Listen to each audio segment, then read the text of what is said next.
صاحب آپ ہی کے جواب سے ایک سوال کشید کر کے میں پیش کرتا ہوں ناظرین کی جانب سے، اور بہت سے سوالات ایسے اس قسم کے آئے ہیں کہ سوشل ورکنگ میں بھی ہم یہ دیکھتے ہیں سماجی بہبود کا جو شعبہ ہے، سماجی خدمت کا جو شعبہ ہے، اس میں بھی بڑی ریاکاری آ گئی. اچھا لا علمی اس حد تک ہے کہ یہ جیسے صدقے کے گوشت کے حوالے سے ہم کہیں کہ صدقات واجبہ کے حوالے سے بھی ہم جاننا چاہیں گے کہ اب وہ کھلایا جا سکتا ہے. آپ کی رائے یا اس حوالے سے کیا ہو سکتی ہے کہ کیا اس کو علیحدہ سے مینشن نہ کیا جائے کہ جناب یہ خالصتاً صدقے کا ہے، ہمارے ہاں بے دریغ اس کو استعمال کیا جا رہا ہے؟ اور اس حوالے سے آپ کیا رہنمائی فرمائیں گے، چونکہ بہت سے لوگ لا علمی میں کھا رہے ہیں، تو یہ فرمائیے گا کہ جو دسترخوان لگے ہوئے ہیں اس پر جو بے احتیاطی ہو رہی اس انداز میں اور مفتیان دین کی رہنمائی کے بغیر، کیا فرمائیے گا؟ جی ہاں، یہ 2-3 دن پہلے بھی ڈسکس ہوا تھا. مسئلہ یہ ہے کہ اگر صدقات واجبہ ہیں، مثلا زکوٰۃ ہے، فطرہ ہے، روزوں کا فدیہ وغیرہ ہے، اگر یہ چیزیں شرعی فقیر کو مالک بنائے بغیر اس کے لیے مباح کر دی جائیں، جیسے کھانے میں دسترخوان کے بھی مباح کا مطلب ہے کہ آپ کو اجازت ہے آپ کھا لیں،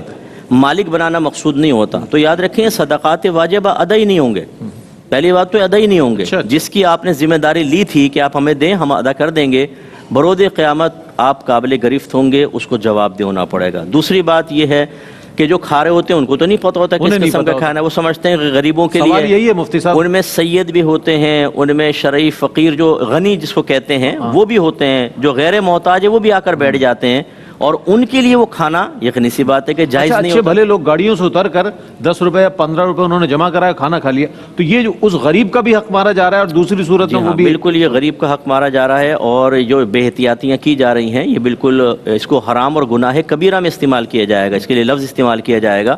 کیونکہ صدقات واجبہ کا یہ مصرف ہے ہی نہیں. اس میں تو ہے شرعی فقیر کو مالک بنانا، اور وہ یہاں پایا نہیں جاتا. ہاں اگر نفلی صدقات ہوتے، نفلی صدقات کہ جو ہم پر فرض یا واجب نہیں ہے ان کی ادائیگی ہم اپنے طور پہ کرتے ہیں، اس میں اجازت ہوتی ہے کہ آپ کسی کو کھلا دیں، پلا دیں، سید کو بھی دے سکتے ہیں، مسجد میں لگا سکتے ہیں. لیکن جو اکثر یہ NGOs کام کر رہی ہیں، معذرت کے ساتھ کوئی ناراض نہ ہو، ان کو یہ شعور ہی حاصل نہیں ہے کہ یہ وہ بنایا ہوا ہے انہوں نے اکاؤنٹ پہ، اس میں آپ ڈال دیں، زکوٰۃ بھی دے سکتے ہیں آپ، فطرہ بھی دے سکتے ہیں، فدیہ بھی دے سکتے ہیں. بھائی اس کا استعمال آپ ڈیفرینشیٹ کیسے کریں گے کہ کون سا نفلی صدقہ ہے کون سا نہیں؟ اور پھر آپ جب اس کو استعمال کر رہے ہیں تو آپ نے نہ علماء سے گائیڈ لائن لی، بے دریغ کر رہے ہیں. تو میں لوگوں سے بھی گزارش کرتا ہوں کہ جب آپ کسی جگہ اس طرح کوئی صدقات واجبہ دیتے ہیں، پہلے یہ کم از کم تھوڑی بہت تحقیق کر لیں کہ آپ کا صدقہ ادا بھی ہو رہا ہے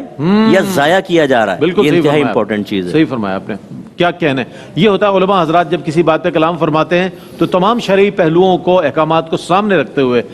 کیا جاتا ہے، ورنہ تو جو صورتحال ہمارے سامنے ہے واقعتاً اس سے ذہنوں میں سوال ابھرتا ہے کہ یہ کیسے ممکن ہے، چونکہ دینے والا دنیا بھر سے جو ڈونر ہے وہ تو اپنی زکوٰۃ اور خیرات اور صدقات دے